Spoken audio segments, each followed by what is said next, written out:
Hindi dinidelay ang serbisyo sa tambayan. Let's start the party! Take tayo. I'm now in charge. Yeah, right. Ano bang hinahanap mo dyan? Nagpasok kasi ako ng prutas kanina eh. Siyo. Kailangan talaga dun yung kalapit. Standard rooms. Mga Pilipino kasi ito. Lamig. Alam mo. Bakit ka nagsisimbang gabi? I mean, don't get offended or anything. Bakit ka nagtataka? Because I'm not a type? Ang signs, dapat sinusunod ng mga tao. Siguro tama yung sinasabi mo kasi. Kaya na ang pag-update. Oo nga, nakakapanang kamay ko Very eh. special one. Sir? Kumain ko magpanggap ng muling nanay ni Pipa. So kailangan natin magsama rito para akalain ni Pipa magkasawa talaga tayo. Kita mo to? Ang hanap ko sa isang babae, simpleng buhay lang ang gusto. Yung nag-enjoy sa buhay na walang plano. Selfish? Ang babae, hindi ginagawang katulong. Minamahal. Tulungan na nga kita. Naku, huwag na. Bigyan mo na nila ka ng ano mo. Eh, Dati parang nandito yata eh. TV? Oo. Computer yun. Sira nga eh. Paano? Pinaggagamitan na ng laro ah. Sira yung screen. Bago na yun. Bili yan ang system. For muscle pain, for muscle fatigue, and muscle inflammation, use Salon Fast Jet Spray. Outperform muscle pain. For shoulder and neck pain, for back pain and bruises, use Salon Fast Jet Spray. Outperform muscle pain. For arthritis, joint pain, and sprains, use Salon Fast Jet Spray. Outperform muscle pain. Healing ingredients and cooling effect improves muscle pain and fatigue. New Jet Spray from Salon Fast brand, now available.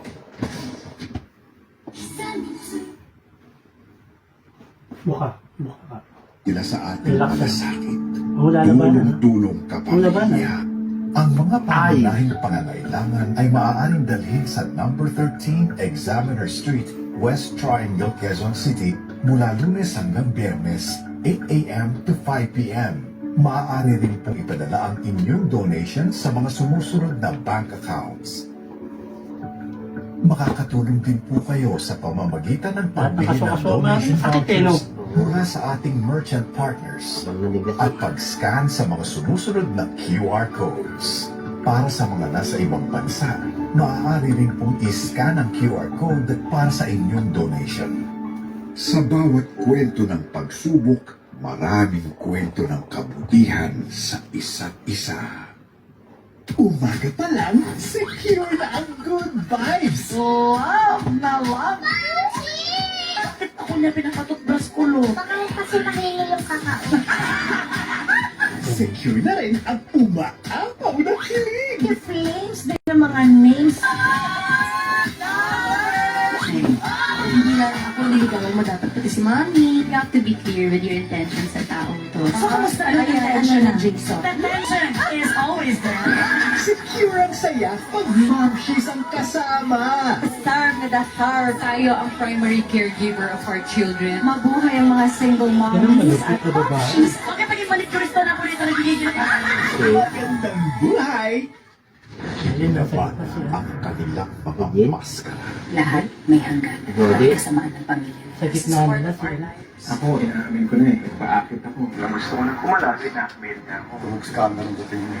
Bakit sinasak mo? Puro kasinungaling. Sa huli, makukuha din natin kung ano gusto natin. Basta walang libitaw. May libitaw. Sa pagsisiwalat ng katotohanan, Kita po yan ng anak ko sa bahay ng kaibigan niya. Sino kaibigan? Yung apo po ni Aster Phillips. I have to know why. lalabas ang tunay na katapangan. Gusto nilang maglakad. Sige, makikipaglaro ako sa kanila. You need to find out kung meron sila tungkol sa koleksyon ko kay Martin. Eh ngayon, nakikipag ko naman masarap na Aster Lavender. Simula ngayong November 11, Does this mean that Lav is also onto something? Lavender. Sino siya? I'll show you a photo. Kasal si Diamond guys. Ikaw. Iba na yun ah. simula na rin ang kanilang unmasked ear. This woman is Jasmine Flores. Wala nang itatago. Sasabak na sa wasakan ng pagkatao. May kamusap ako sa'yo na nasasabihin kay Camila yung totoo. Kailangan Nag-aaral ka din ko yan. Sarili ko lang. Ang tunay na giyera. Huwag ka nang tumakas, Jasmine. Ano? Papatayin mo ko? Lambot. Lambot. Lavender Fields. Weeknights at 45 p.m.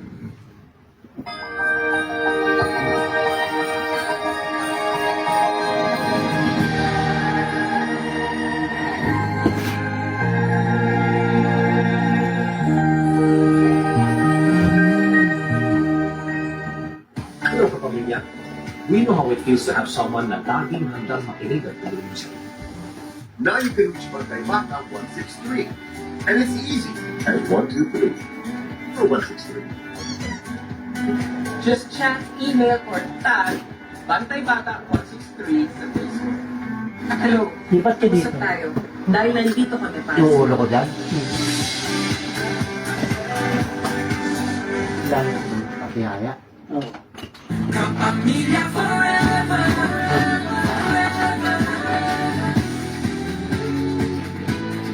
Nga malalim.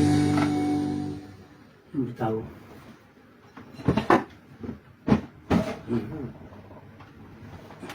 Ayaw muna. Sarap. Nagtungo sa Ilagang Luzon si Pangulong Ferdinand Marcos Jr. upang mamahagi ng tulong sa mga probinsyang sinananta o naapektuhan ng mga nakaraang bagyong Nika, Opel at Peko. Tiniyak rin ng Pangulo ang pagpapatuloy ng tulong sa mga nasalanta para tuluyan silang makabangon. Nagpapatrol, Pia Gutierrez.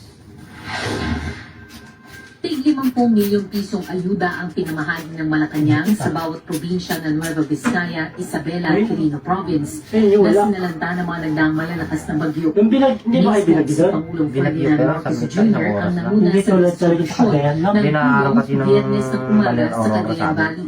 Una nagtungo ang Pangulo sa Nueva Vizcaya. Wala kayong, we will continue to distribute itong relief goods si hanggat Marcos, makabalik na kayo sa kayong tinitirahan at meron na kayong kaya na ninyong bumalik sa natin yung buhay. Namahagi rin ng gobyerno ng family food packs at tig 5,000 pisong cash assistance ng DSWD sa may 500 benepisaryo. Nangako rin ng tulong ang Pangulo para sa mga apektadong magsasaka at ang agarang rehabilitasyon ng mga nasirang infrastruktura ng lalawigan, gaya ng Bambang Bypass Road na personal niyang ininspeksyon. Dito ako. Bumisita rin ang Pangulo sa Ilagan City, Isabela, kung saan namahagi siya ng tig 10 milyong pisong cash assistance sa mga LGU na Tuguegarao at 20 apektadong bayan sa Cagayan. Mayroon ding tig 10,000 pisong ayuda na inabot sa 1,500 apektadong magsasaka at mangingisda. Wala pang 4 na linggo, 6 ang dumaan ng bagyo sa atin. Batid po ang nagpamahalaan ang matinding dusa at naranasan ninyo ang ating mga magsasaka at mangingisda. Inilatag din ng Pangulo ang mga proyekto para mas patatagin ang Cagayan Valley sa matinding epekto ng climate change. Sa kasalukuyan, pinag-aaralan na natin mga master plan para sa major river basin sa bansa, gaya ng Cagayan River Basin. Sinisimulan na rin po natin ang pagsasaayos ng Magat Dam. Kulang din po nagpapatayo ng iba't ibang flood control structure katulad ng Tumawin River Multipurpose Project. Hindi lamang ito hindi lang flood control po ito. Ito rin po ay makakatulong sa patubig ng mga pananim ng ating mga magsasaka. Sa Pangasinan, namahagi ang Pangulo ng Presidential Assistance na 10,000 piso para sa 5,000 magsasaka, mangingisda at kanilang mga pamilyang naapektuhan din ng bagyo. Layunin itong maging unang hakbang upang makaahon muli ang inyong mga kabuhayan. Kasama ng Department of Agriculture, kasama ng DSWD at DOLE. Pinangunahan din ng Pangulo ang pamamahagi ng halos 500 Certificate of Land Ownership Awards sa may 800 agrarian reform beneficiaries sa Isabela. Bukod pa ito sa Certificates of Condonation with Release of Mortgage para sa halos 26,000 benepisaryong magsasaka, para sa pagpapatawad ng higit 1.1 billion pesos na halaga ng pagkakautang sa gobyerno para sa kanilang mga lupa. Lahat po ng naging utang ng mga agrarian reform beneficiary, burado na po. Wala Lali, balakang mo. hindi nila kailangan alalahanin. Ang tanging alalahanin na lang po ninyo ay kung paano lilinangin ang inyong mga kakayahan sa pagsasaka at kung paano palalagyan